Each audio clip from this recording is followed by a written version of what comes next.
Welcome back to another episode of the Here We Go podcast. I am Trent Ging. You already know Colin Phillips. And back for round two is Alan Saunders, the man himself. Alan, welcome. What's up, guys? Not much, not much.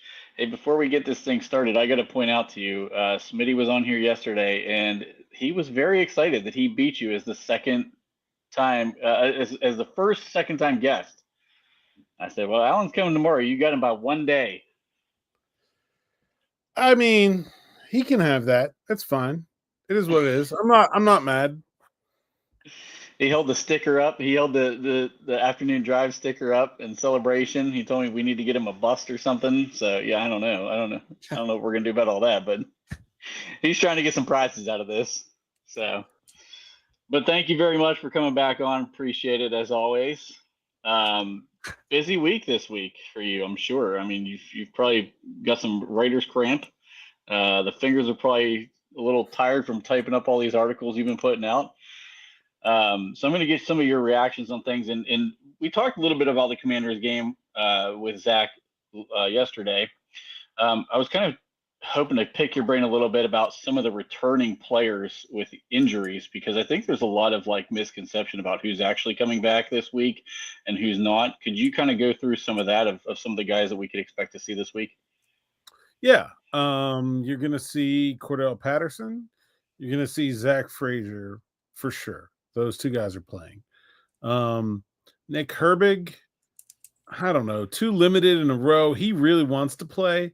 I think if he does play, it certainly will not be at 100%. I'll say that. There may be a case, sort of like Jalen Warren that first game where he kind of talked his way into it, but wasn't really himself. And certainly the addition of Preston Smith kind of gives them the luxury of being able to do that if they want to.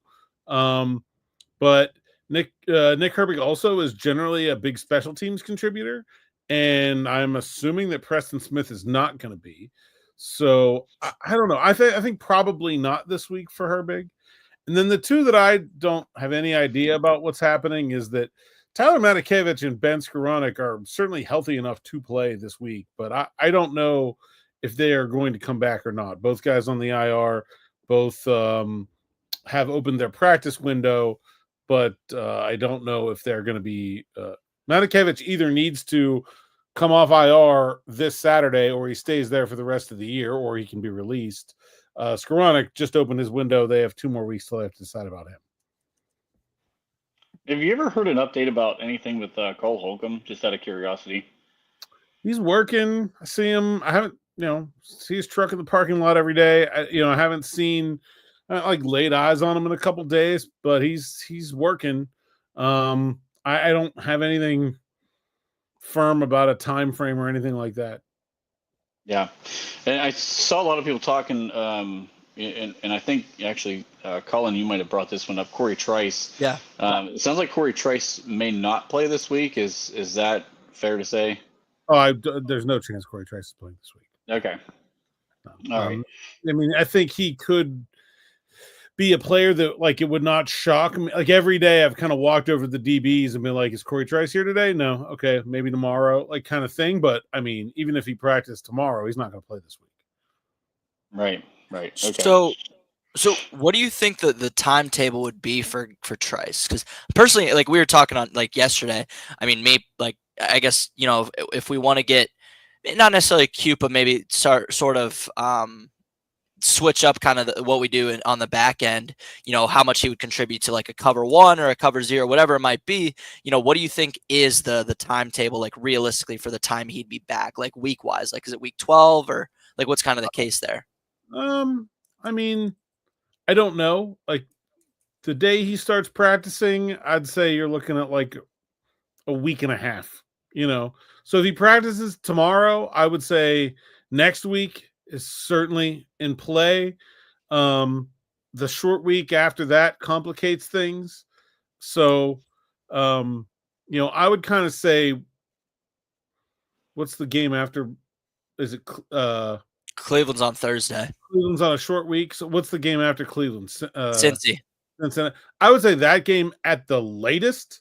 And certainly possible that it's as early as next week against Baltimore. Cool. Since we're talking about the cornerback room here a little bit, so I've been asking everybody, honestly. I know there's things you can say and there's things you can't say based on what you see, Alan, but Cam Sutton, what are some expectations you have from him coming back? What positionally wise could he be a guy who does a little bit of everything? Like where do you see him kind of lining up, and what should we expect maybe like on a play snap count type thing?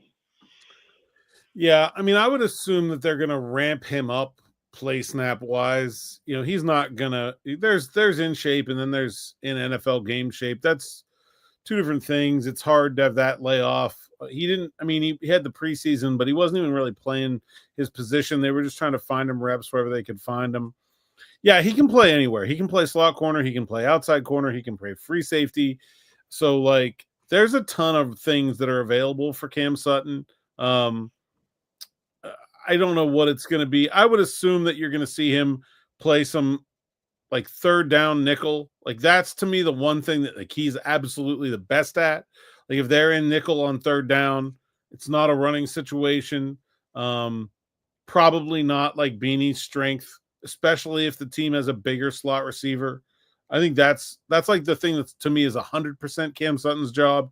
Other than that, I guess we'll see. I would assume that he will be in the dime package, or at least a version of the dime package. Maybe not the one they use all the time, but at least to have a version of the dime package where the extra DBs are Sutton and Beanie. They may want to keep the one that has three safeties as well, because I think they were playing okay with it. But like you see stuff like there was a third down conversion last against the Giants where like Joey Porter Jr. was playing inside and he gives up a completion right at the line. And it's like that's an area where they can be better than they've been. And I think that's where they need Cam Sutton the most, but he can do it all. Like there's no reason to limit where you might want to use him. And I think the Steelers are being intentionally coy about how they're going to use him because teams know he can kind of do a little bit of everything. Yeah. So could you see him getting moved around, kind of like what we saw Patrick Peterson last year? You line up at safety at times, and I mean, honestly, I remember his last season here. Even from that corner position, they would kind of roll the safeties and the corners into the like, cover three and stuff. That's something that I think he may. Do you think he'd be better in that type of a situation than even like a Dante Jackson would? Significantly better than Dante Jackson in that situation. Better player in space, I think, than Jackson is. If you need him to play like a half field, I'd much rather have Cam. Like they would do this all the time before, where they would line up Minka in a what looks like a half field safety role, pre-snap read, and then have Sutton lined up over the slot like he's going to be the slot corner, kind of their natural position. And then Minka would walk himself up to the line of scrimmage like he was going to blitz. Sutton would actually drop from that pressed up slot corner position all the way into the half field.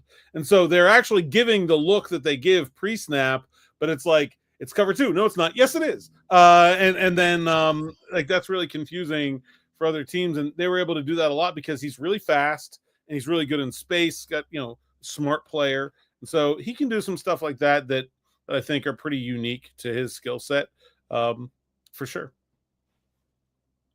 I remember Tomlin last time he was here talking and preaching about how smart Cam Sutton was as a player, and it was something that seemed to have left quite an impression on Coach Tomlin. I'm sure that's probably part of the reason why he's back is just they value his versatility, number one, and also his intelligence. I'm sure you saw the news. Yannick Ngakoue gets released from Baltimore. They're hoping to get him back on a practice squad. Do you think the Steelers should have any interest in a guy like that? I don't know what they'd do with him now. I mean, if they didn't trade for Preston Smith, maybe. I don't know what they'd do with him now. I don't think they have room for another player like that. Yeah. I mean, it feels like he's just a 4-3 edge, and we just got a 3-4 edge again. So I don't know. Smith's a better fit for the defense anyway. But if they had not gotten Preston Smith, I would be interested in Yannick Ngakoue. But it's very duplicative there. Like I don't see a reason to have both. So how old is Ngakoue? But 31, correct? Am I correct to say that? Yeah, 31 or 32. Yeah. Okay, and then I mean, he's bounced around for a while. Ravens, let's be perfectly clear when we say the Ravens are a great roster, but edge is definitely not in their He's only 29. repertoire of He's younger than I thought. strengths. Oh, really? Okay. Because I remember him in Jacksonville, but He's a it just younger, feels like he must have been a young draft pick. He was drafted in 2016. So that's what I thought. his draft class wise, he's only 1 year younger than Smith, but he's actually 2 years younger than him age wise. 3 That's years. interesting. I saw an article that you put out here today talking about something that's been a hot topic, honestly, going back to training camp. Justin Fields maybe having a package. Do you think this is the game where they kind of put that in? Obviously, we talked a lot about two teams top of the divisions, big game. This feels kind of like it could be, almost like a playoff type atmosphere. Not to summarize your whole article here, but what do you really think could happen with this type of thing? Well, here's the thing. I think they want to do it. I think they will do it. But Washington is 28th in red zone defense. So, if you can hold that out to use it against a divisional team over the next 2 weeks as a surprise to spring it on someone that with no ability to prepare for it, I think you wait 1 more week. That's just what I'm thinking right here. I would, in my opinion, I feel like they're ready to do it. But this may not be the week that they feel like they need to use it because of how Washington has not been very good in the red zone, and so I think that's a part of it. Is that something you want to see, Colin? Absolutely not. No. I've always been of the opinion if you have two quarterbacks, you have none. I think with the way that Russell's played, and granted, I mean, we had to settle in the red zone multiple times, 4 field goals. But let's kind of put that into context, right? Like first drive, you have a great play call, in my opinion. I thought it was with kind of just Pickens, and Pickens ran a fantastic route getting through that coverage there on the crosser. I mean, you have Broderick Jones being a dipshit, which is typical. Which again, I don't know, Alan, I don't know what your opinion on this was, because I know me and Trent had talked about it privately, but Russell Wilson was beyond out of there. I don't know why the hell Broderick Jones thought to make that move, but I thought Russell Wilson was a good 4 or 5 yards away from the pocket. He was just trying to slow him down. Okay. Just put an arm bar out there and slow a guy down. He just gets a handful of face mask. I think it's just a fluke play. It's not like he was trying to grab his face mask. Okay. I get that, but it's to my point, though, I'm just saying, I feel like with last week especially, we're not going to really talk about the Jets game because that was his first game back. With the Giants game specifically, the first 3 red zone possessions was Broderick Jones, face mask kills it, field goal. Van Jefferson and Russell Wilson really aren't necessarily on the same page yet. Van Jefferson has to sit down there 100% of times. I watched that on the All-22 3 different times. He has to sit the fuck down there. And then the third drive, honestly, I kind of forget. The Pickens gimmick. That boy can't get 2 feet in ever. I just feel like if you give context to it, we probably should have had 37 points there. So I don't think he's been as bad in the red zone as some of the casuals are saying. Calvin Anderson whiffs on the last one too. That doesn't help either. Yeah, your backup tackles in for one play. I'll say this: the first thing I'm going to say is this: if the Steelers have any intention to ever line up in a formation where they are obviously going to quarterback sneak it, your 35-year-old with a bad calf should not be the one to do it. If it's a surprise thing, fine. Okay, if you're going to try to catch them off guard. But if you're going to line up in a formation where you are obviously going to sneak it and you're going to have somebody push them in the back and do the Philly play, it should not be the 35-year-old with the bad calf. Put Justin Fields in the game, period. Well, that's to me, that's 100%er. There's no reason they should ever do that with Russell Wilson. And it's also that they could have a package of plays for Justin Fields, whether it's in the red zone or not, I think is very interesting. I think putting it on film gives teams something they have to prepare for that is very different than what Russell Wilson is going to do.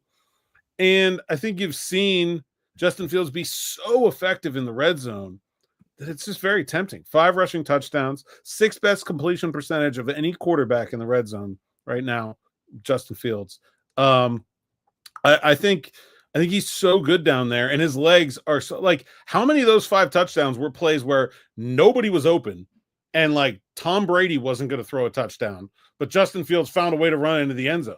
Like now, Mike Williams helps that a little. Sure, you have another option, but like this isn't a team that's overflowing with receiving talent. Their offensive line is blocking okay, but they're not the kind of unit that's just so good that you can line up in like 2 fullbacks and say, hey, we're running it, come get us, and still win. Like they're gonna struggle in red zone areas just based on their personnel, I think.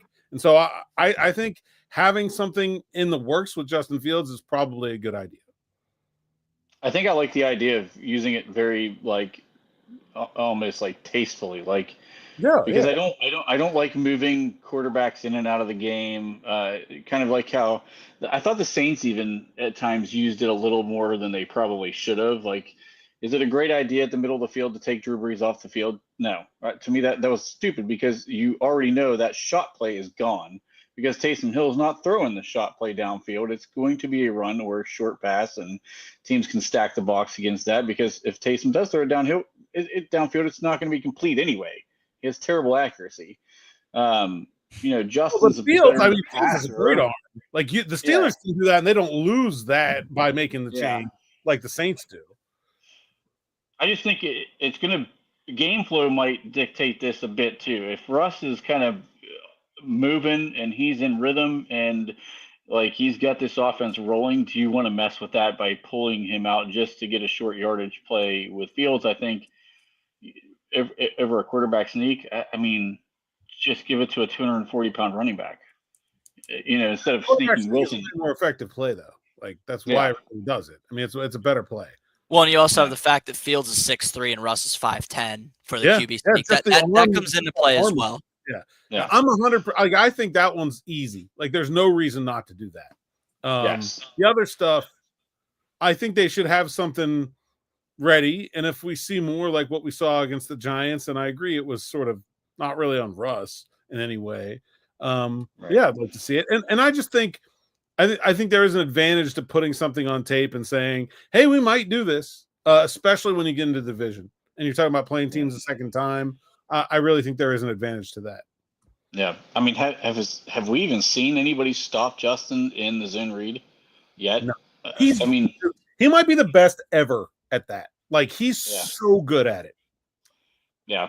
I mean, that's where I can understand it. When you're inside the 5-yard line, especially if it's a game like the Giants game started out and just random fluke things keep preventing us from getting the end zone, he could provide that spark in that type of situation. That's kind of, I think, where I get in favor of this more so than if Russ is kind of cooking, so to speak. I don't pull him just to get Justin in the game, but if it makes sense to do it, like you're saying, quarterback sneak, then I'm okay with that.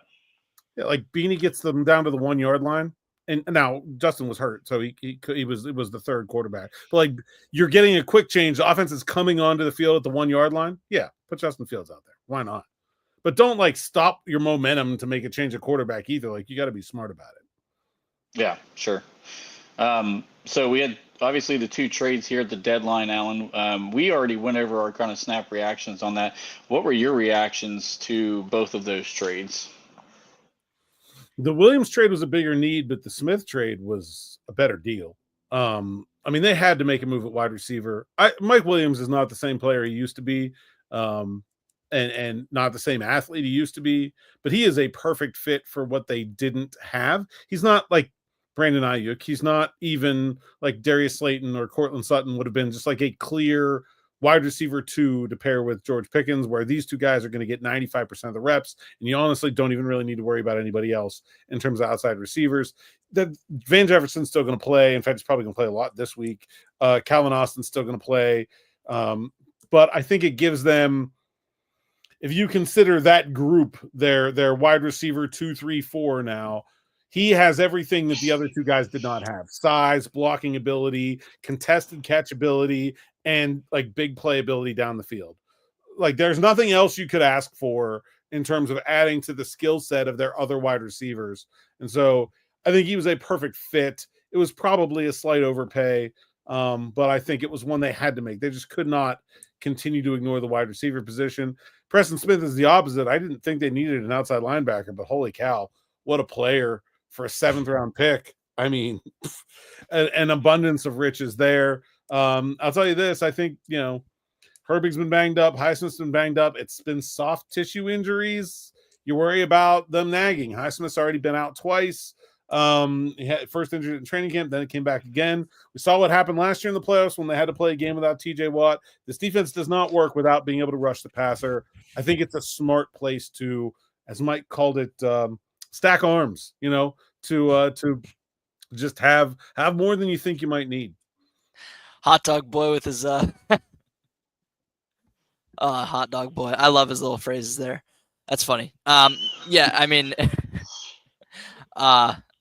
Williams was definitely more of a need. Smith, I liked how you put that. Would you say, like, when you're at the grocery store and like you don't need it, but you see it's on a really good deal and you get it? I love that. Snack is there at the end of the aisle, and the Steelers love them some outside linebackers, right? And that your favorite one is sitting there, and it's only $1. Put it in the cart. Like, there you go. Like, that's exactly what they were doing there. Yeah, that was great. How do you, you've been at practices and obviously in the locker room, how have you seen these two guys getting acclimated with the team so far? And I guess, what are you expecting from them in a utilization standpoint coming Sunday, with it being kind of like they almost had a full week of coming in here and practicing, right? So, I mean, do you think they're going to get much role? Yeah, I think you're going to see Preston Smith play about as much as the Steelers' third outside linebacker ever plays, which is not as much as he's been playing. For him, it's nothing, right? It's like he's been doing this, and now they're going to ask him to do this. And yeah, the scheme is different to him, but it's also a very similar scheme to the one he played for 9 years in a 3-4 defense. Like, he's a smart guy. They're both really, really, like, solid pros. Not just from my interactions with this week, but anytime I get a new player in the locker room, I'm always checking around, right? I talk to people I know that, were coached them before or covered them before, played with them before. And everyone I've talked to about these two guys says, like, really solid, like, professionals, smart players, both really well spoken guys who came in and talked to the media and were funny and engaging. And it was really, actually, like, if you want, like, the most entertaining day of locker room video, Wednesday was probably it, when we got those two guys in their first day. They were funny, talking about Mike Williams being asleep and missing 5 of his calls from his agent when he got traded, and Preston Smith talking about how he was on the phone and he was like, okay, Pittsburgh, I love their defense, but I was on the phone, like, checking to see the record, and then when I saw the record, I was like, all right, yeah, this is gonna go perfect. And so really, like, just think solid pros. And as much, I don't know that they're going to use Mike Williams as much as they probably fully intend to this week. I think for him, it will be more of a, like, ramp up thing. Same offense, because Todd Downing was the offense coordinator of the Jets this year, was the tight ends coach for Arthur Smith in Tennessee. So they're using a lot of the same terminology and that kind of thing. So he can pick up that. But I just think it's a lot, like, offense is just a lot harder. It's a lot more complicated. There's a lot more going on. So I would assume that he's probably going to play something like, I don't know, 30-40% of the reps, something like that, about half what you would normally expect a starter to play, and work his way up from there. Yeah, I kind of wonder, like, who becomes the odd man out of that wide receiver room now, because Van doesn't seem like he's the first one out, just because the fan base has wanted him out for so long. Scotty Miller contributes on special teams. I just wonder, like, where you always talk about, like, the hats, like, how does the helmet math work? If you don't have Van playing special teams, George, and now Mike Williams, and you really only have Austin being as a return guy, who's going to pick up some of that special teams, on that side? Is it going to be some of the DBs now? Like, I mean, what are they going to roll out there? Well, I mean, I think Scotty Miller is still going to dress. I think they're going to dress 5 wide receivers. But Scotty hasn't been playing a ton of special teams. I think he only got couple snaps over the last few games. It hasn't been a ton. Terrell Edmonds and James Pierre have been the punt gunners. Now Scotty's the backup punt returner. That has some value. But I expect he's still going to dress at least this week. But I mean, I think them waiving Rodney Williams, they had been playing 5 tight ends. That's pretty unusual. I assume they're going to play 5 wide receivers going forward. To me, I think the real question is whether or not they're going to bring Skoranek back. If they would rather have Skoranek or Miller be that 5th wide receiver, I don't think there's room on the roster for both of them. So I think that will be an either or situation. And then we'll see what happens. But other than that, I think they're all going to play. Yeah, he's kind of the guy that I think is the most intriguing to me. And I wanted to see Johnson get more of a look at wide receiver than he's gotten so far, just because he's another bigger body guy. Yeah. Yeah, I wanted to see a little bit more out of him than we've seen. But Skoronek's a guy who's kind of like, he can line up in so many different positions, and he's kind of a utility guy that can do so many different things. Plus, he's really good on special teams. So I was wondering, like, when he's ready to roll and he's ready to dress, like, is he going to be a guy who makes his way in the mix somewhere? Like, I don't know. He's kind of intriguing to me. Like me personally, I would be looking to get Scotty Miller through waivers and put him on the practice squad and play Ben Skoranek.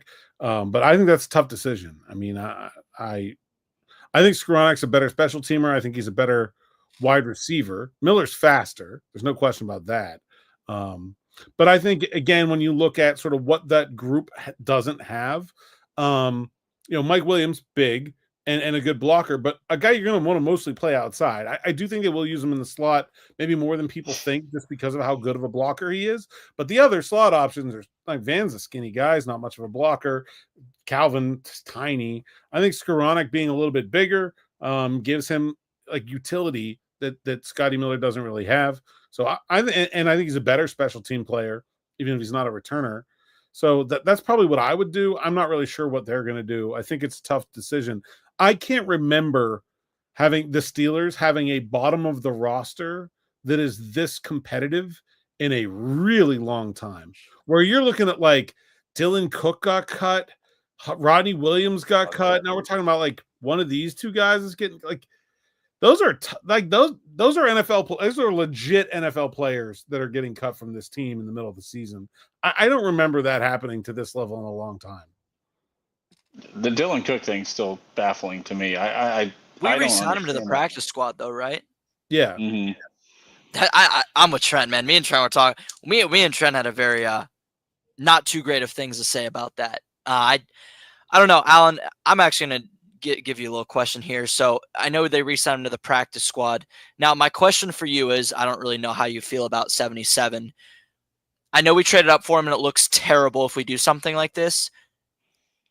I'm under the if I'm Mike Tomlin or Pat Meyer, as terrible as he is, I'm thinking long and hard about starting Dylan Cook over Broderick Jones. Like, the bar is in hell at this point to like, okay, if he's as good as or as bad, I should say, as Broderick Jones, then yeah, you keep Broderick.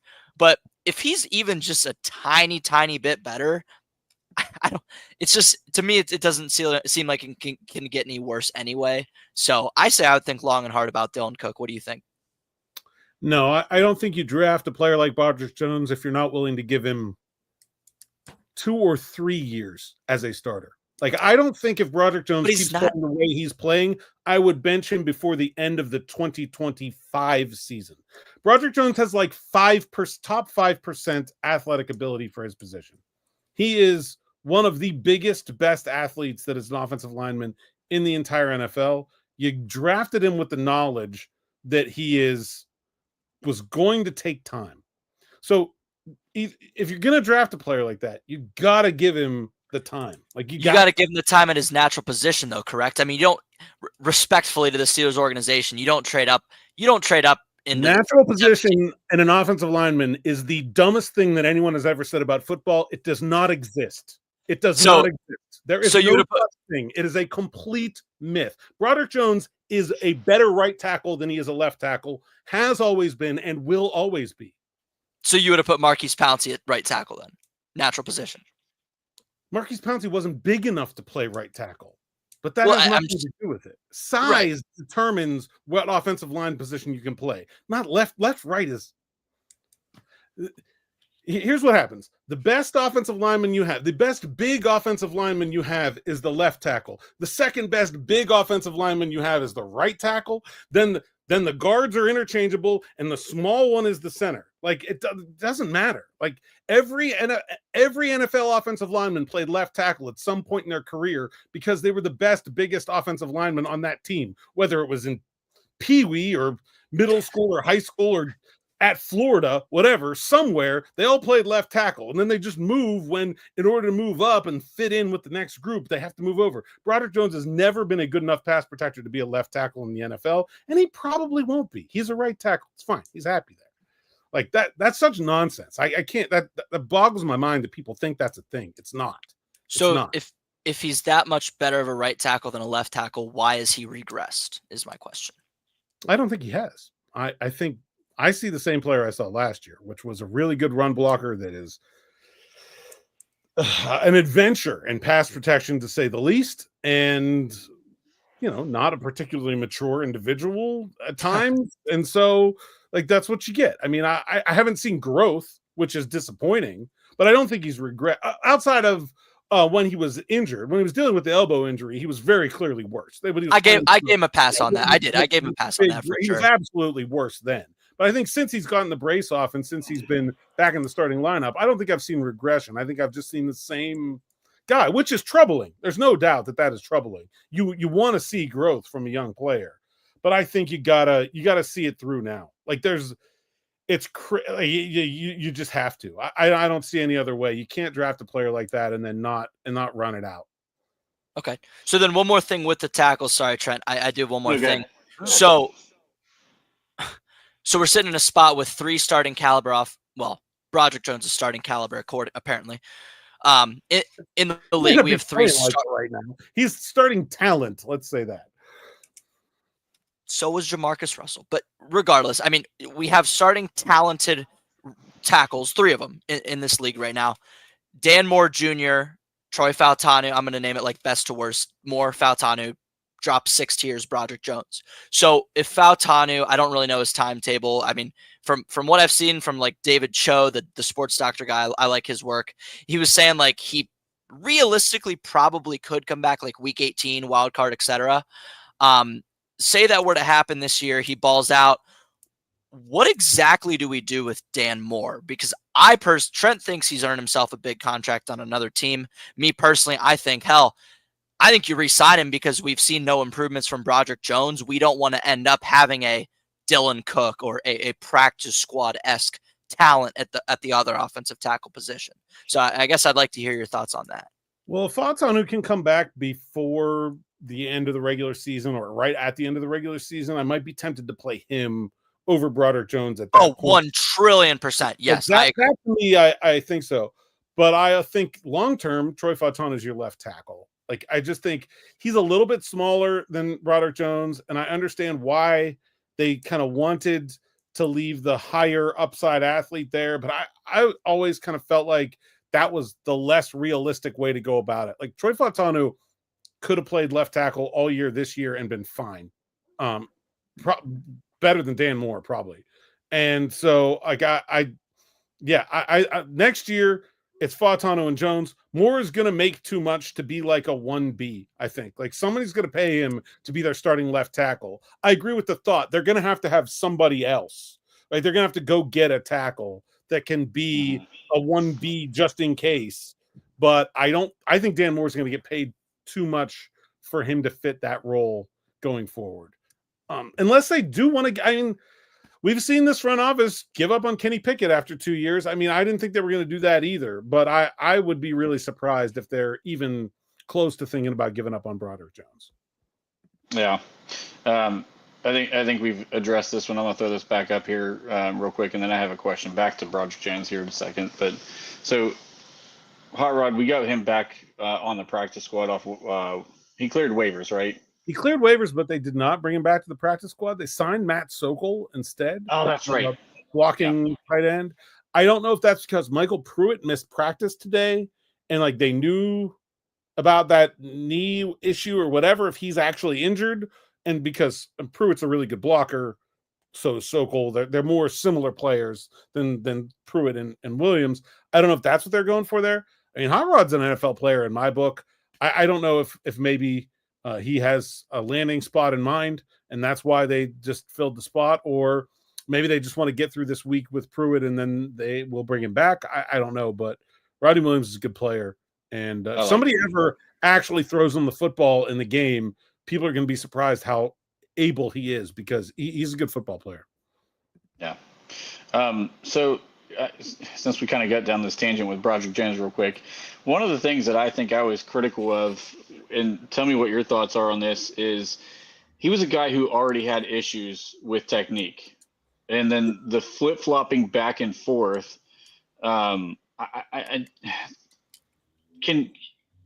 did that help him in learning technique at all? Like flipping back and forth constantly, going from right tackle, left tackle? Because I kind of equated to like when you're learning to play basketball and you're, going for a right-handed layup, it's different mechanics than you going for a left-handed layup, right? Everything completely backwards, it's flipped. So like, why not stick him at one place, whether it be right tackle or left tackle, leave him there and let him work on the technique and the mechanics on that one spot and then worry about the swing? I mean, that part was the most confusing thing to me. I mean, I think that's a valid point. But sometimes that's what the team needs. Like Dan Moore is really bad at right tackle. Now he's like pretty unique. Like the other thing is that like left tackle is that like Dan Moore could have been a fine right tackle, but nobody ever played him there. And now he's 29. And like, it's easier to learn when you're younger. Like, if someone had what really needed to happen for Dan Moore to make the most out of his NFL career is for the Steelers to not have to play him as a rookie. They could have given him an entire redshirt year to move him to right tackle, teach it to him. Like, I'm not like, and don't be confused. Like, yeah, anybody could play anywhere if you give them enough time to learn it. Like, you can't just take a guy who's a left tackle and play him at right tackle and be like, go have fun. Like, you got to give him time. Nobody ever gave Dan Moore the time to learn right tackle, and that's why he's not very good at it. But when I look at Broderick Jones, his problem is his hands, not his feet. Why has that gotten kind of worse? I don't know. Look at the All-22 from last year. He at least had a hard punch.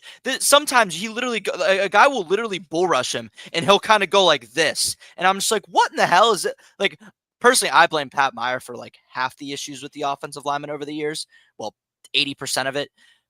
But my thing is with Broderick, the reason, Alan, that I get so hard on him and the reason I'm kind of willing to give up on him at this point and just be like, pay Dan Moore, go Fautanu on that side, is just because like, he doesn't use his hands. He has fantastically quick feet. Like, the athletic upside, like you're talking about, is absurd. His feet are quick as hell.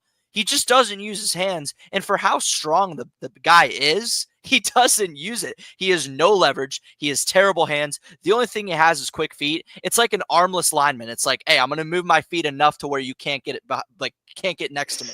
Like, that's truly what it looks like on the All-22, and it didn't look like that last year. Last year, it felt like, okay, he could have a hard punch. He was a really strong MFer. He bench pressed multiple guys. That Ravens game, Week 18 last year, I don't remember if it was Odafe Owe or maybe Van Noy was on the other side. I remember him bench pressing the shit out of him, and I was like, oh my God, look at 77. I haven't seen anything even remotely close to that this year, and that's what scares me. You can't be pancake Bosa in the Chargers game. Like, there's been a couple of those. They've been maybe a little bit fewer and farther between. But like, to go back to Trent's point, like when you play Dan Moore at right tackle, and I've seen him do it a couple of times, he looks like a fish out of water. The footwork is what screws him up, right? He gets off his anchor, he gets off his landmarks, his anchor's all messed up, like he trips over his own 2 feet. Broderick Jones' footwork is fine. And that's why that's why he's not any better at left or right, because the feet is not the problem for him and never has been, never will be. He has awesome feet. And so like you could play Broderick Jones at tight end, probably. Like, his footwork is great. It's the blocking that's the problem. And so would he have been better if they just left him at one spot? I mean, like, maybe. I don't know. But somebody has to be able to do that. And because his footwork is so good, he is sort of uniquely adaptable in that way, way more than a guy like Dan Moore, who's sort of always he's the opposite guy, where he's all upper body, right? Like that's who he is, and so he's gonna struggle if you try to move him around. It's gonna be a real slow curve for him. I think they're pot committed on Broderick Jones, to use a poker reference. I think they've got to keep after it. I don't think Pat Meyer is a bad offensive line coach. I'm not sure he's, sometimes you just need a different one to fix this, to get through to the specific problem that you have going on. You can be a good coach, but not have the answer also. And another coach who may not be overall any better than you are does, and I think you can kind of get into that. But Pat Meyer's been in the NFL for a long time, and NFL teams don't generally just hire bad coaches over and over again for no reason. And I think you've seen what they did on the interior with having to go to McCormick and having to go to McCollum. Like, clearly there's some coaching ability happening here when you have a rookie 4th round pick and a former undrafted guy that hasn't played in 3 years, basically shutting down Quinnen Williams and Dexter Lawrence in back-to-back weeks. Like, to me, there's got to be some good coaching happening there too. He just does not seem to have been able to get through to Broderick Jones specifically.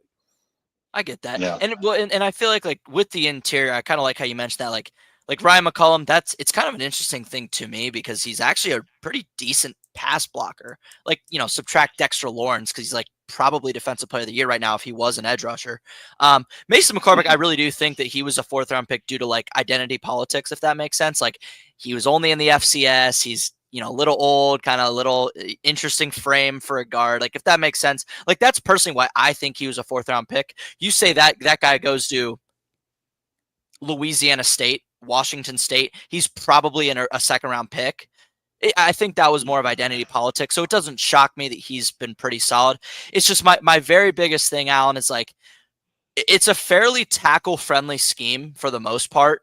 I feel like, and especially if they're athletes.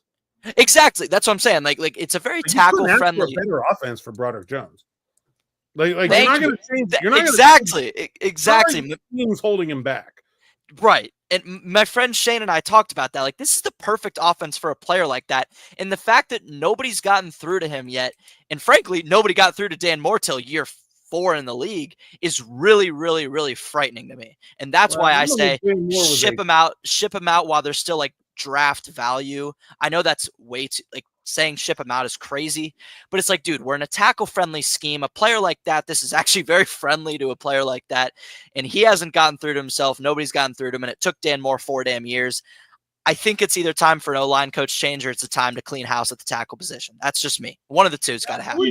It would not totally shock me to have an O-line coach change this offseason, because I do think you've invested that much in, and to me, it's sort of like it got to with Pickett in Canada, right? Like, it's like, okay, this isn't working. You got to change one of the parts eventually, and unlike Canada, we do have evidence that Pat Meyer is at least an okay NFL offensive line coach.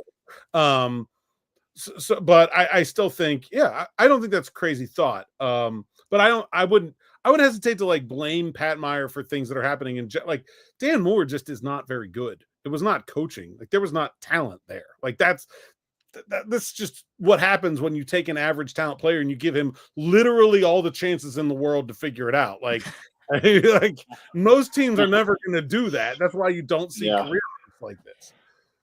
What about any concern with like maybe the age of Broderick Jones? Because I mean, you hear a coach say about focus.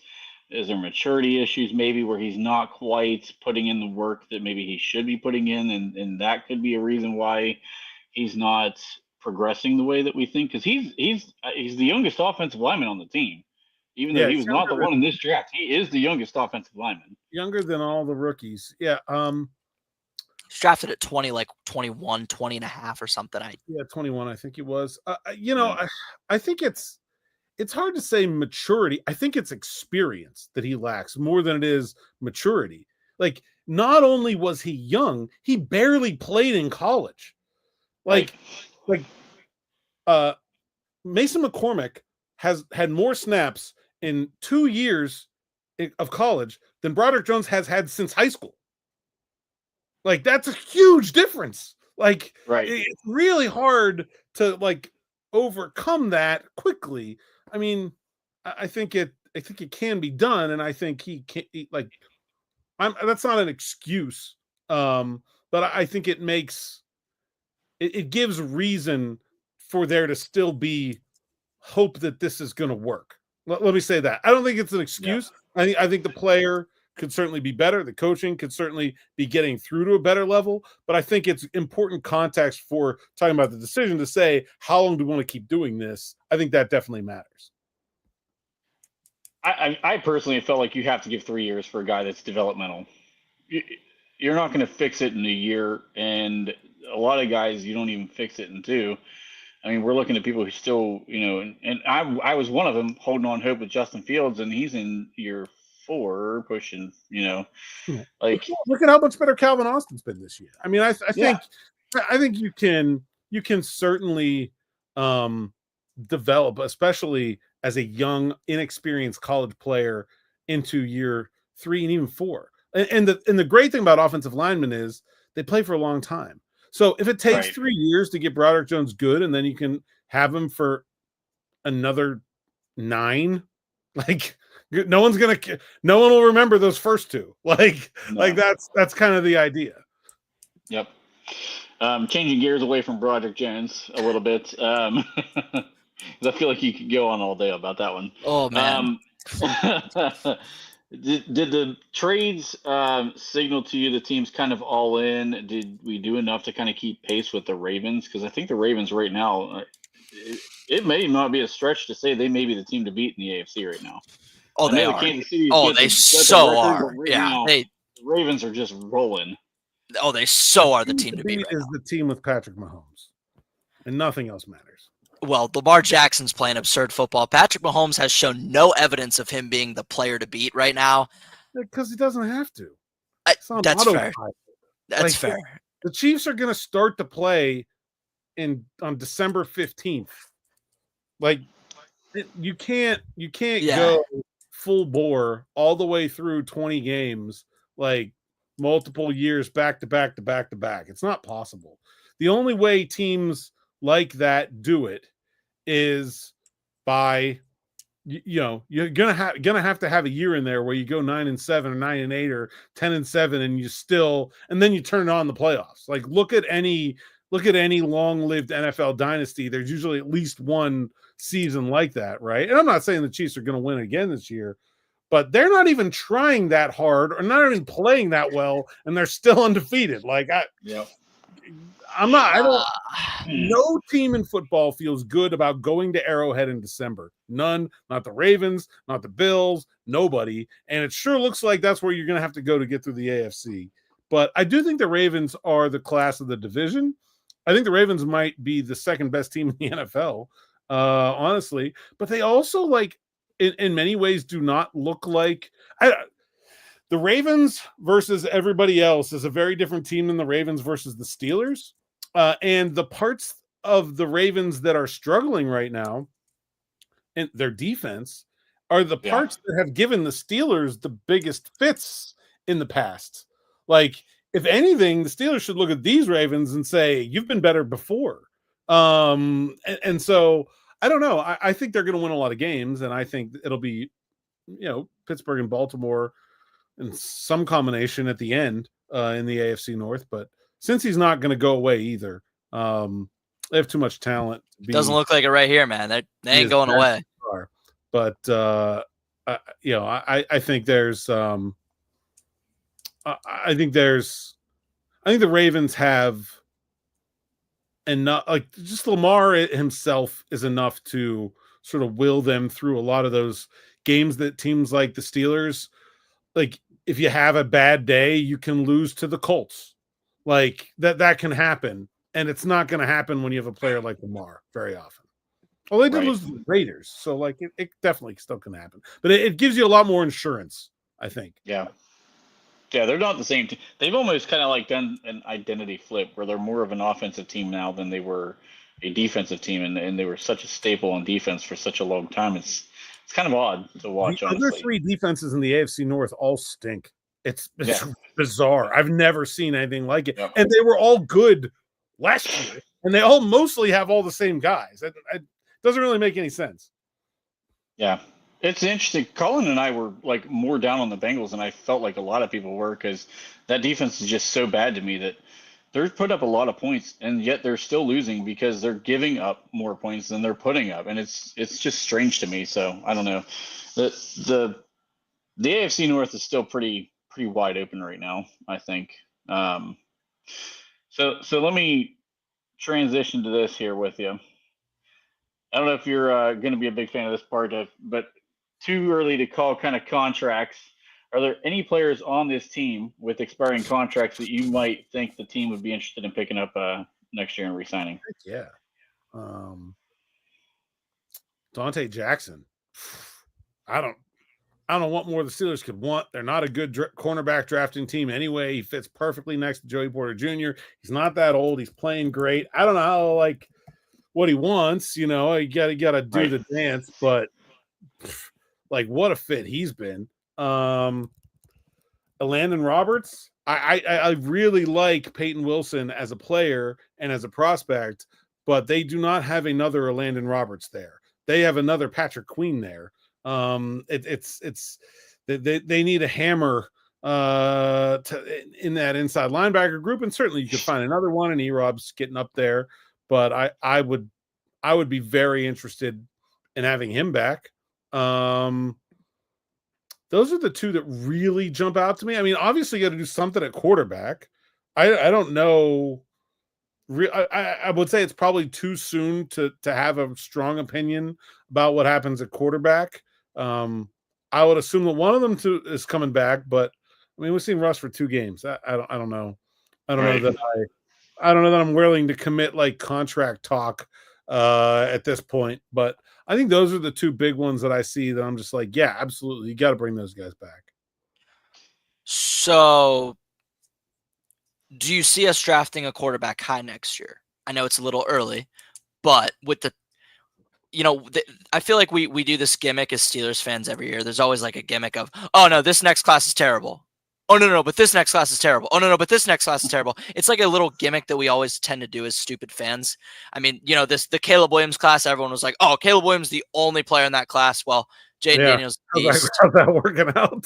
Right. Yeah. No, there was that. Either, by the way. Exactly. In the 2025 class, you're looking at it now and you're like, okay, well, Shedeur Sanders become a stud. Cam Ward came out of nowhere. Probably could be the first overall pick. Drew Waller, let's back up the Cam Ward thing. I was calling about Cam Ward with you. Trent, you were literally one of so few, bro. You were before the season, one of so few talking about Cam Ward. Like yes, fantastic pick. Me personally, I say go with Drew Waller still. I think he's the bastard child of Big Ben, Josh Allen, and Jordan Love in some senses. But I say you pick him in the second round when he gets there, or you pick him in the late first if we make a run. But I don't know, man. The thing about this class is that it does not have a Caleb Williams in it. It doesn't even have a Jaden Daniels or Drake May. None of these guys are as good as those 3 were as prospects. But there are 8 guys in this class I would take before the end of the 3rd round. And there wasn't anybody after those first 3 last year that I wanted anything to do with. Oh, yeah. Let's talk about Bo, huh? He's been dealing, man. I wouldn't go that far, but he's been playing better than I thought he would. Yeah, no, I was a Bo guy for sure. I think he's been dealing. I think McCarthy will be a good pro as well, but we could talk about that another day. If I'm the Vikings, I'm re-signing Sam Darnold. Forget that.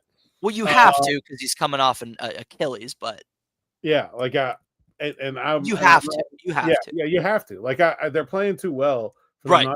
But I really like the depth of this quarterback class. So I would be pretty surprised if the Steelers used a 1st-round pick on a quarterback next year. I think they have a real strong need at defensive line. They certainly still need another wide receiver, although I think they would probably, trust the 2nd round seems like has been where they kind of like to live when it comes to wide receivers. So, I mean, but 3rd round, 2nd or 3rd round, absolutely. I'm looking at and to me, there's a lot of quarterbacks in this class in that range that obviously they're in that range for a reason because they're not perfect prospects, but guys I just I think have NFL tools that I think can be useful. But yeah, I think they will draft a quarterback fairly high. No matter what they're doing with Fields and Wilson, they need somebody to develop. Like, you can't just go on signing guys to 1-year deals forever. Like, you need somebody who's going to be here and sort of establish a presence. But I don't think Aller's a bad idea in the second round. I think I'm with Walter, man. You go get him in the first. What did the Packers do? And this is, listen, I'm gonna point out my second favorite player in the entire league. The Packers with Jordan Love, they knew, okay, Aaron Rodgers he's coming to the end. Aaron Rodgers played on the Packers till 2022, but he was half himself then. He is MVP in 2021, kind of out of nowhere. It kind of feels like a Russell Wilson here. Russell Wilson's 35 years old. Aaron Rodgers was 35 years old when they drafted Jordan Love. Okay. Do you see where this is kind of coming from? Where it's like, if you have a guy like Drew Aller, who's very raw, makes very grotesque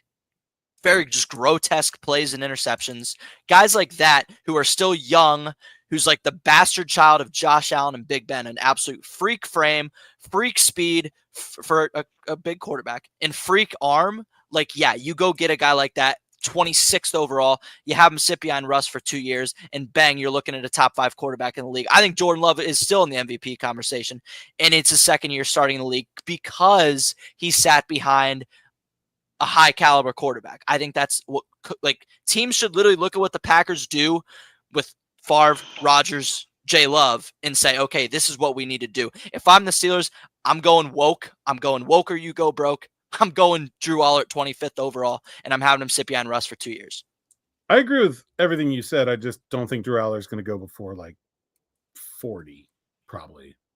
Like, that's what they said about Jordan Love. I mean, right? Like, no, Jordan Love was a pretty clear first round pick. He actually fell to the Packers. He was supposed to be like a top 10 guy.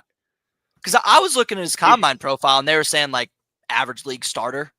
Stuff like that. I mean, you can't read too much into those guys, but regardless. Yeah, he fell to that. He was like the last guy in the green room kind of situation there. I just think Aller's not playing well enough to, and look, there's time for that to change. I don't think he's never once had a receiver though. Like Julian Fleming, that's such a gimmick by the. But like, I don't know. It's just not. It's not doing it. I don't think. I think his draft stock has fallen fairly precipitously since the start of the season. Let me just say that. I think people had really high hopes for him because of the frame and the athleticism, but I think you have to have some results before people are going to trust you in that level, in that way at quarterback. I don't believe in Drew Aller one bit. He still didn't show up in a big game again. He's throwing balls in the dirt at Ohio State. He wasn't even like. Trent, who do you want him to throw to? Trent, who do you want him to throw to? Giving your tight end, who's barely going to be a top 16 tight end in the NFL. Like, let's be honest, Tyler Warren. Come on, there's really no upside there. Like, you know what you're going to get. The best tight end in college football right now. Oh, Colston Loveland and Mitch Evans. Yeah, he's not the best NFL prospect at tight end. Certainly, maybe not the NFL, but right now in college football. But I literally wrote that when I covered the Penn State game at USC. I was like, Ty Warren is not this good. Like, look at what Gesicki and Freiermuth did at Penn State, and like Warren's blowing out their production. Well, it's because they have no one else to throw, and they have a pretty good quarterback. They didn't have a Drew Aller level player at quarterback all that time, but like I think Tyler Warren nobody to throw to, man. Not as good of a prospect as all the previous Penn State tight ends, and as like blowing their numbers out of the way because Aller has literally no one else to throw to. But yeah, I mean, I just think his decision making is. It's very grotesque. It is. I understand it's very grotesque, but Russell Wilson, I feel like sitting behind a player like that who has Super Bowl. Spot on about like the way to develop quarterbacks and what bad teams do versus what good teams do. You remember the Steelers had every intention of sitting Ben Roethlisberger behind Tommy Maddox until Maddox got hurt. Like this is a thing that some teams understand and some teams don't. And you can't force feed quarterbacks. And, you know, I don't think the Steelers did a great job with the Pickett and Trubisky situation 2 years ago. It's the worst idea ever drafting Pickett. I think that was mostly a scouting failure of Trubisky than it was anything else. Like they had the same idea there, I think, right? Was that Trubisky was going to be the guy, and then if they drafted a quarterback, and they probably didn't expect Pickett to be there either. He was projected to go way ahead of where they picked too, but like I think they had the same thought. It just didn't work. Like they got a better player than they thought they were going to get in Pickett. Trubisky turned out to be way, way worse than they thought he was going to be, and so like they ended up with like the same guy basically. Like there was no difference between Pickett and Trubisky.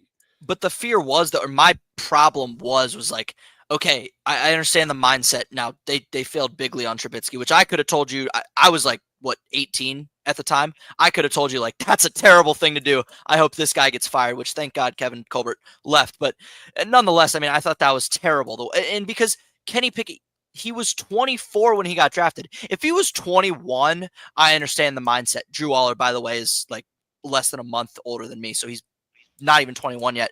Like, I understood the mindset with Pickett if he was 20, if he was even 22. But bro, he was like 24 in 3 months when he was getting drafted. It's like, okay, pump the brakes here. We have a problem. Like, I just think it was a failure in general. They should have probably drafted a guy in like 2018, 19, when we knew Ben was kind of dying down, but we still had him for a few years. Like I would have said draft a guy in 2018 after Colbert extended him 3 more years. That's personally what I would have said. I wish the Steelers kind of would have done that. And I think I don't want them to make that mistake twice. So while you still have Russell Wilson, who's like actually playing at a decent level, you actually should go get somebody, even if it's a reach for an extreme talent like Drew Aller, or God forbid somebody else falls that we don't know about. Like Garrett Nussmeier from LSU, kind of a guy like that. Even like, I think that's the way they should approach this draft, as opposed to going like wide receiver 2 first round. If they pick a Emeka Egbuka, by the way, I'm out. Like I like him. Perfect for this offense. Perfect. You know exactly what you're getting with him, though. Be drafting. Like that's bro. Like Alan. Right now, the Steelers could say any player that is like generally projected to be within 5 spots of where you're going to be drafting, and you name him right now, you got him. Omar Khan is drafting Egbuka 100%. Like that is. What about Nick Scorton? What about Nick Scorton, the A&M kid? He'll replace Hogan. Joe be fine. No. That it would be like, I mean, the defensive line at the end of the first round right now is actually like not very, like I don't really see it. Alan, you have to understand, though, how many of these wide receivers from OSU that get drafted in the first round come out as overrated. Chris Olave, Garrett Wilson has regressed since his rookie year. Chris Olave is an injury prone. I'm just the like, idea of what happened to another player at a previous college has anything to do with the next player at previous college is like, there's zero merit to that whatsoever. Like, history always repeats itself. I'm just saying, but I mean, just Garrett feel like Miami had 1,000 yards their rookie seasons. Both of them did. But Garrett Wilson's regressed with a better quarterback, and Chris Olave can't stay healthy. He's got like 34.5 concussions. Is there and he's barely a quarterback right now? Not really a draft. Then Zach Wilson? Absolutely. Well, then Zach Wilson, but I mean, is he really that? Zach Wilson was Garrett Wilson's quarterback. Right is what? I know. Aaron Rodgers is going to be a better quarterback than Zach Wilson until he's 50. Right. And Garrett Wilson's still not as good of a player as Garrett Wilson was with Zach Wilson at the helm. That's where my problem lies with these OSU receivers, man. I just think it's very foolish to lump players that way. They don't have anything to do with one another. Marvin Harrison is not going to have a bad career because he went to Ohio State. I'm pretty sure of that. Well, Neighbors was my wide receiver 1 to begin with. Number 2, I think he was a little overhyped too. I thought we should have pumped the brakes on him as well, but I get what you're saying. I do get what you're saying. I'm just, my biggest point is I think we should make a Packers approach to this draft. Need somebody to either like stand out of the combine pre-draft process of the players that are kind of to me in the like 30 to 50 range, or they need one of the big 3 guys to fall to them, which I don't think they will right now. Who's the big 3 to you? Well, Graham and Grant from Michigan are incredible. Like they could both be top 10 picks. I don't think they will be, but they definitely could be. I really like Delaney Walker from Kentucky. I think he's like I think he's just like a plug and play 3 tech, like perfect for what the NFL wants from defensive tackles right now. There's other good players, Nolan and Overton. The guy from Ohio State, whose name I can't remember now. Tyleik Williams. Yeah. But like to me, those guys are more like 30 to 50. Like I said, like I don't know, they're in there somewhere. And if one of them goes out and like has a monster pre-draft, then then it'll be great. But like as it stands right now, I don't know that I would have any of them at like 25 or 24, wherever the Steelers are picking. So what quarter, like this is actually a question for both of you, because Trent, I'm really curious on yours for the second part. But like in terms of receivers and quarterbacks, say God forbid Igbuka isn't available, who are you looking at in that? Because realistically, we're looking at Pittsburgh to get like a 23 to 27 pick, right? So, out of that ballpark, I mean, who are you kind of thinking for those two positions? I'm curious for both of your opinions, because I don't know shit about the receiver class. I think Ted Roy. Yeah, I think Roy McMillan's a future Hall of Famer. Other than that, I couldn't care less about the receiver class. I'm just curious. Top 5 pick for McMillan. Luther Burden will go wherever the Raiders draft, probably. Just seems like they're kind of picking player. I don't know. And then Isaiah Bond from Texas. To me, it's not a great like first round receiver group. Isaiah Bond I thought is the other guy. To me, is like definitely a first round pick. Jalen Royals from Utah State, my guy DB, has been gassing him up for like weeks. Evan Stewart from Oregon is pretty good. I think he's like, is he eligible? Yeah, I think he's gonna fall in that like end of the first, beginning of the second. Will he? Won't he? Like where we saw Lad McConkey. You know what I mean? Like that's more where I put him. Alec Imanor from Stanford is a guy I really like for the Steelers in the second round. I don't really see a lot. If it's not Igbuka or Bond, I don't see another first round receiver for the Steelers at the end there. Probably. Oh, Trey Harris, Ole Miss. I forgot about him. Okay, add him to that group too. Yeah. That Stewart would be a guy who can really stretch the field. That's he tore up Ohio State, and I mean Burke was on him a lot, and he torched Burke all game long. Burke is a guy who's expected to go in the first round as a corner, so he played a hell of a game in that one. So I don't know where he'll end up in the draft, but I tell you what, the quarterback name I'd look out for that I think could fall is Quinn Ewers. I still like Quinn Ewers. I know that he sometimes isn't always 100% sharp with the ball. He has lapses. Like I think he's going to transfer and not come out. I don't know. I mean, well, that's what he should do. I don't know what he's going to do, but that's what he should do. Where do you ponder? I mean, so that's why it's such a loaded question with the quarterbacks, because like I guess maybe our approaches are so much different, because for me personally, I wouldn't touch like Ewers or Carson Beck with a 10-foot pole, because it's like exactly what you're gonna get, right? You're gonna get Kenny Pickett, you're gonna get Daniel Jones, like guys who exactly what every ounce of what you're gonna get is what you get. I think my personal preference is I draft for like the crazy intangibles, like freaky 70-yard arm, freaky 6'5", 240 frame, freaky 4'5" speed for a tall white guy. Like that's like the stuff that I look at that I find is fun. Like crazy arm angles, stuff like that. Like I wouldn't touch Ewers with a 10-foot pole. So I don't know. I might be crazy. This might not be the class to do it, but I think Carson Beck has like for a first round pick a relatively low ceiling. And that like kind of scares me a little bit. It's like pick exactly. It's like pick. Yes. I kind of gave a comp to him like Mac Jones. He reminds me so much of Mac Jones. I think he's a better passer and a worse at that point in his career decision maker than Mac Jones was. Mac Jones was a very polished college player. Like there's some growth still for Beck. He's just not. He's not physically like super impressive. No. I would take him at the end of the first round, like just like draft value, like that. He'll be taken before then. Like somebody's gonna take him at like 18, probably. But like, so I don't think it would be bad draft value. I just don't think that will be the Steelers' plan at all. I don't think they will draft a quarterback in the first round. They went out and got a 35-year-old starting quarterback because they want to win now. And part of wanting to win now is using your allotable resources on winning now and not winning later.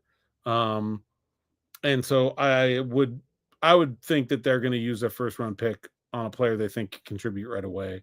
If there isn't a defensive tackle there and there isn't a wide receiver there, that's an interesting question. It could also be a good trade down year. because I think it's a deeper draft than last year's draft class was. But Yeah. I don't know what they would do. Corners always like there's no such thing as having too many corners. Like you can just pick one. But they bad at drafting them, so I don't. If they were going to draft a quarterback in the first round, and if he falls down, which I think he can, so I'm going to go under the assumption that we resign Russell Wilson on this. I would look at Jalen Milroe. Dude, He's not yes. Dude, yes. No, yes, absolutely. If Jalen Milroe is not getting to 25. Yes, but like I don't think he has so. say he has like a crazy like legal issue or something like ridiculous, like drug possession or something shit like that. Leg in the SEC championship game. Yeah, exactly. Just a broken leg. He probably tears his ACL, maybe. Dude, I would like Trent. That's Milroe and Aller are 1A, 1B for me, bro. You have him sit behind Russ, sit behind Fields, whatever you need to do. You let him sit for 4 years, like the Jordan Love experiment to a T. I'm telling you, it's gonna work. Like that's, I don't know. I'm crazy big on this. I don't think there's any chance. He could be a top 5 pick. He feels like the Raiders pick to me. Could be too. Cleveland, where are they going to draft? That's who they should. I think they're at 5 right now, aren't they? Aren't they at 5 right now? Why do you say they should? Because that'd be dangerous as hell. Well, because that's what they should do. Like that would be a good pick for them. Oh, for sure. Yeah, I agree. Yeah, I agree. That's who they should draft is Jalen Milroe. Talking about like quarterbacks I like for the Steelers outside of the first round because I don't think they will use one in the first round. I like Connor Wegman at Texas A&M. I think he has tools. He's not playing very well. I think if he had played well, he could have been in that conversation of being like a number like 25 first round pick. But I think he can be a good player. I like some things that Miller Moss does at USC. I don't even know if he's going to come out. I think it's still he got benched. Yeah, like he just. I don't think he's going to come out. But like in terms of a project quarterback, like 3rd round pick, if he came out, I would be okay with that. Dylan Gabriel, I don't really like as a prospect, but like, please, he's 27. You can do worse in that range, certainly. And this is a deep quarterback class. Like there are guys that are going to be in like the 5th and 6th round that I think are interesting. I'm not saying good, but like with like Kyron Drones at Virginia Tech, it's going to be like a 5th round pick or 4th round pick. He has like legit tools. I don't know if he ever puts it all together. Noah Fafita is like the world's best 5'7" quarterback. Like I have no idea if that can play or not, but like it's interesting. Jalen Daniels at Kansas is a really good athlete. Like I don't know. I just think there are a lot of players down the line. This is a good year to be quarterback. This is a way better year to be quarterback fishing than it is to be quarterback needing, because I think a lot of these guys down here have interesting capabilities, not necessarily like fully grown. Brady Cook has a big arm at Missouri. Like I think you can. Yeah, we talked about him. You can talk yourself into a lot of those guys. I think at the value sounds a lot better to me than like picking a quarterback in the 1st or 2nd round. Yeah. I'm gonna throw this up because Walter threw this question up earlier. I think that's pretty much gone. Personally, I don't think it's happening. I think you're drafting a replacement for Najee. Bro, he has so played himself into a role. Like that's oh my god. I like this organization. It boils my blood in so many ways. Please, Alan, tell him to hire me as GM. Like the one time we finally get a halfway okay to offensive line, he actually has like 6 yards of carry, 7 yards of carry, 9.5 yards of carry. Like actually have an okay mid. Let's be honest, this is a mid offensive line. Like even mid, like we wasted 3 years giving him JV 8th graders. Like, it's absurd to me, bro. He's playing good football because he has a mid offensive line. I can't believe we waited till he was 27 to actually invest in the offensive line. Like I just don't draft the horse before the cart. But that's organizational failure. Yeah. Exactly. Alan, man, I think he's played himself into it. I don't think there's any chance he's coming back. I don't think the Steelers. I don't think Omar is going to pay for a running back what it would take to get Najee. I don't think he's going to sign for anything less than an absolute. Like to sign Najee Harris, you're going to have to set the record for running backs. So you're going to have to pay him like the highest paid running back in the league. and I don't think the Steelers are going to even entertain that. Can't wait for Kansas City to do it, though. I think it is looking like it was a mistake to not pick up the 5th-year option. But I don't think they're going to even entertain topping the running back market. I just don't think they value the position that way. In a run first scheme with quarterback that's 35 and then another running quarterback. Okay. I mean, look at who the running backs. I mean, I don't. What's think Warren done? Well, I mean, Warren's done great. He's not healthy. I mean, like the guy, like, bro, I think he's played himself into a job with some really good team. I think he'll get a fantastic paycheck, and I hope it's a contender. I don't know. I think he's played himself into it personally. I think that they should really think long and hard about it because we know that Warren is not a 3-down back. We know that he is not a bell cow, if you will. Like, I hope you agree. I think the idea of having a 3-down back is outdated. I don't think anybody wants that. I think Saquon Barkley and the Philadelphia Eagles sure as hell won it. There's like 2 of those guys in the whole league, and one of them's hurt right now. Like that's the way I look at that. Like I just don't. I think injuries at the position are too common. 1 and 2, like it is so beneficial to have players of different styles and abilities.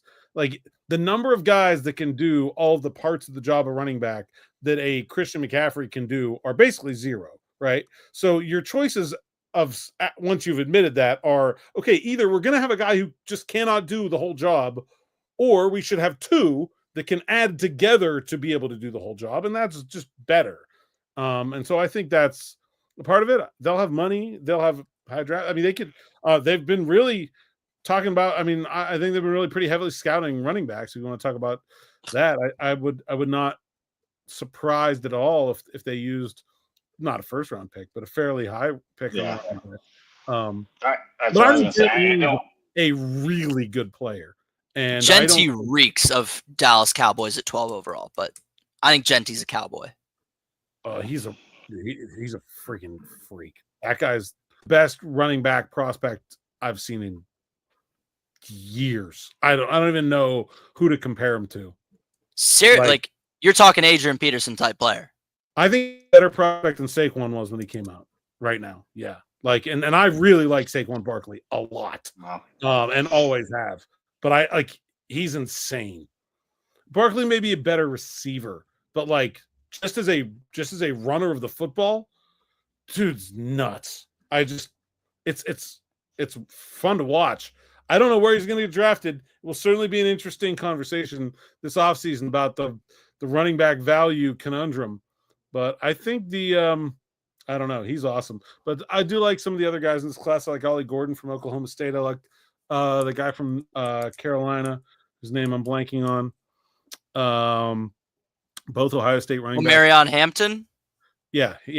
Hampton. Yeah, both Ohio State running backs are pretty good. Singleton's very good from Penn State. Like I think if they want to use a 2nd or 3rd round pick on a running back, there are plenty of options. And I think Jaylen Warren's a really good player. Is he better than Najee Harris is playing right now?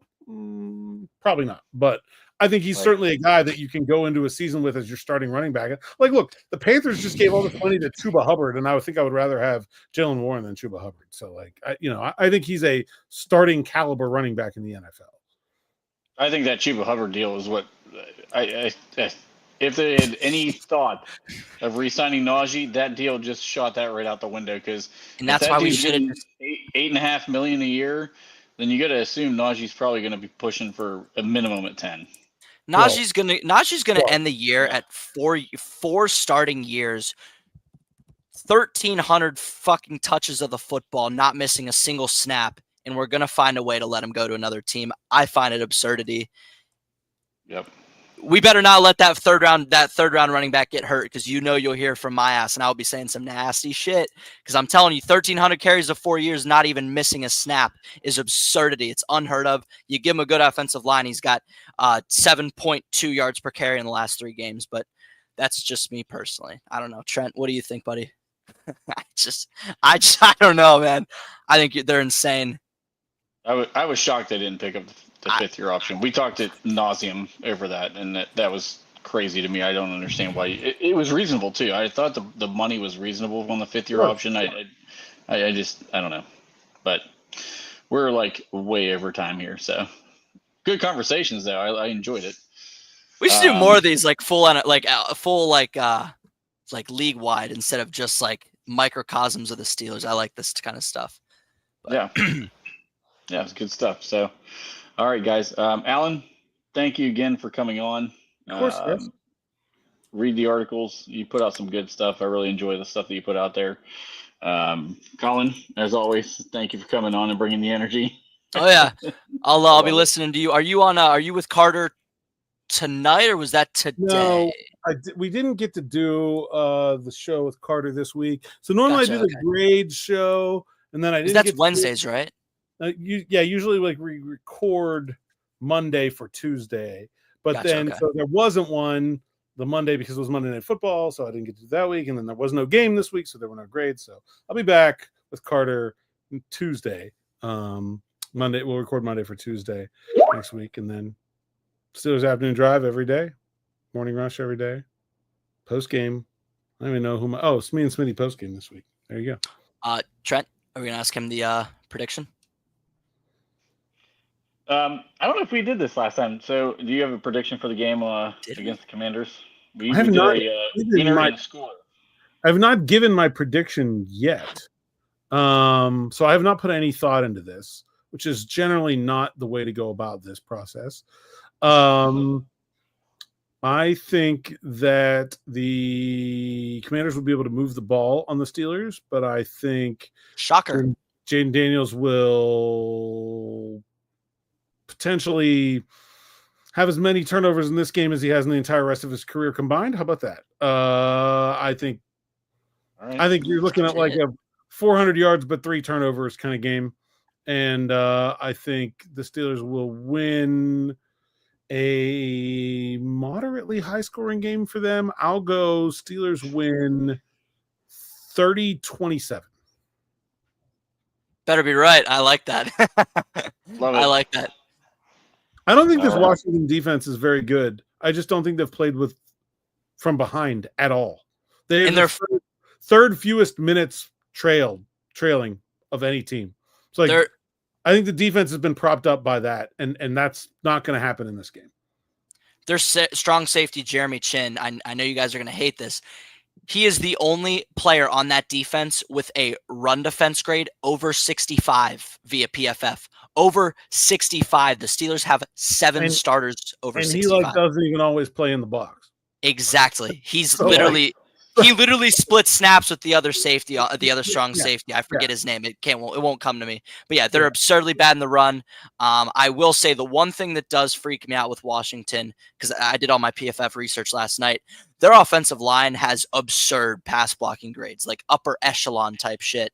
All 5 of them across the board. They can't run block, but they can pass block. Well, PFF's grades are trash, and you should stop paying attention to them anyway. But very specifically, pass block grades for a quarterback like Jaden Daniels are basically irrelevant. Like, you could just not block me, and I would never be able to tackle Jaden Daniels all day long. He could have a time in the pocket of 60 minutes. He could take the opening snap of the game, run the entire first quarter out while I was chasing him around in the backfield, then throw it. There would be 4 plays in the whole – like, it doesn't matter. Like, the way they grade pass blocking is so bad that, like, you can't approach it that way because, like, pressure is irrelevant to him. It doesn't matter. Like, ooh, pressure. Okay, I'm just going to run away from that guy because he'll never in a million years catch me. Great. So what? It doesn't – like, you almost have to throw the book out the window when you're talking about an athlete like that. Like, it doesn't – Dude, I love it. I love Alan PFF rants. And that's not just PFF. Like, I'm not like I don't like PFF, but it's almost like his play makes trying to grade the offensive lineman in front of him like irrelevant. Like it just is. Like it doesn't like you can't grade a guy for trying to block for someone who doesn't need you to block for him. Like I don't know. I think that the sacks of the Washington Commanders are the fault of the quarterback because he should never be sacked because he is faster than every other player on the field. So if someone is unblocked, he should just run away from them. Alan, I understand where you're coming from, but I watched the entirety of the All-22 twice from the Falcon or from Some of them are the good Commanders. players. Like, I'm just The saying, like, Commanders Giants game. I'm saying I watched the all 22 twice of the Commanders Giants game. That's a fantastic pass rush, and he had some clean ass pockets, like some clean pockets. And I think that's something to be wary about. I'm just saying. I think they do good. I'm just saying. I think the threat of the run from the quarterback leaves most teams playing hands off instead of really coming after him because you can't get him anyway. I So can understand. right. Yeah. You just have to like it. It changes the whole paradigm. Like if you took those 5 offensive linemen and you gave them Joe Flacco, are they going to have the same grade? And if the answer is no, then the grade doesn't really mean anything. Like that's just what you know what I'm saying. Like I think it's tough. And I actually got into an argument with somebody who works at PFF over this not too long ago, and they said, "Well, will you design one better?" I said, "I can't design one better. My point is that you can't do what you're trying to do. It's impossible." I'm not saying there's a better way to do it than what PFF is doing. I'm saying numerizing that concept just does not work. It does like there's no way to do it correctly more often than not. And I think that's where they like they're trying, and I give them credit for trying, but it doesn't work. Like it just doesn't. Sometimes it does. There's some stuff they have that's really good. Actually, their quarterback grades are outstanding. If you pay like their quarter, of course, I don't know who does it, but their quarterback grades are actually very good. But that is a position that is fairly easy. Yeah, easy to grade for sure, And that's the work is easy, but like you have everything you need to do that. Whereas with other positions, you just don't. Yeah, because quarterbacking, like it I don't want to say it lacks context. It kind of does, though. If that makes any, I think that's what makes it so easy to grade, and that's like with defense as well. I think like the reason defense I look so hard into it is because they're always spot on with defense. If they could tell me that Minkah Fitzpatrick and Deshaun Elliott have the exact same PFF grade on pass coverage, you could tell me that. I need to watch one game of the All-22 and bang, I believe you. I think they do a fantastic job with defense. And that's why I think you might get a Najee ground and pound battle. I mean, you might 25 carries for 176 yards or something. Because, again, their only defender with an over 65 run defense grade is their strong safety who splits snaps with another guy. That's something to watch for. I think, especially with that front seven. Daron Payne has had a very abysmal year. And he got paid a lot. He got paid a lot. Their best players are pretty like Johnny Newton's young and like not like defensive tackles in the old man's position, and he gets out of his gaps a lot. I haven't watched that much of their offense outside of like just as an observer of the game. You can't escape watching Jaden Daniels, but I haven't like watched it to break down the tape. But it's not that fun though. I watched a good bit of their defense though, and like I agree, they're just not good. Like they're not. There's nothing they're good at. But it's a good scheme too. Like just the players aren't good. Right. They just have no dudes. And it's also like I think the Commanders' offense is fairly boring. It's so everything's so quick. It's all first read. It's all gimmicky shit. I don't find it all that fun to watch. I do not use that term derogatorily, but it is a college offense. Oh, for sure, a college offense. Yeah. And that college offense is likely to go for 450 yards against Terrell Austin's defense. So I think they will move the ball pretty successfully. They moved the ball against everybody else. So I think they will get to Daniels by making him throw and when he doesn't want to. I think that's the thing that nobody has really done to him yet. Well, he's only played one top 15 defense. But nobody's got him behind the sticks. Like that's the thing. Is that like if you like he has had success because nobody has put him into must throw situations. They haven't trailed and nobody's been able to keep him behind the sticks. If they can do, and I don't think they're going to be able to do it a lot all game, but I think they'll be able to do it enough that they'll get them to make some mistakes. Yep. I like that. That's good. That's good. All right, fellas, we're going to have to wrap this thing up. So this one was a lot of fun. Alan, for the second time, thank you for coming back. Yeah, all right. We'll have to do this again, and I want to be before Smitty the third time. He can't, like, it's okay to let him do it every once in a while, but like, can't let that be a thing, okay?